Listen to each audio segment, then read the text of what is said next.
Hello everyone, আসসালামু আলাইকুম। Welcome back to my another recipe. এই আমটা কয়েকদিন ধরে পড়েছিল, কেউ খাওয়ার মতো ছিল না। তো এই আমটা ছিল মূলত কাঁচা আম, তো এটা পেকে গিয়েছে, যার কারণে ভাবলাম যে এটা খেতেও তো সেরকম স্বাদ হবে না বা মিষ্টি লাগবে না। তো ভাবলাম যে ফ্রিজে যেহেতু দই আছে সেহেতু একটু লাচ্ছি বানানোই যাক, ম্যাঙ্গো লাচ্ছি হলে বন্ধ হয় না।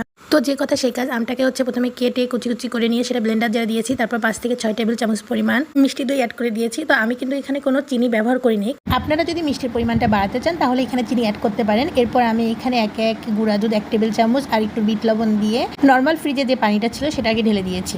তো আপনারা এখানে বরফ কুচি অ্যাড করতে পারেন, কিন্তু আমি এখানে শুধু নর্মাল ফ্রিজের পানিটাই ব্যবহার করেছি। তো আমি এভাবে ব্লেন্ডারে 2 থেকে 3 মিনিটের মতো ব্লেন্ড করে নেব। 2 থেকে 3 মিনিট ব্লেন্ড হওয়ার পর আমার এই যে লাচ্ছিটা রেডি হয়ে এসেছে। তারপর আমি এটাকে সার্ভিং গ্লাসে ঢেলে দেবো।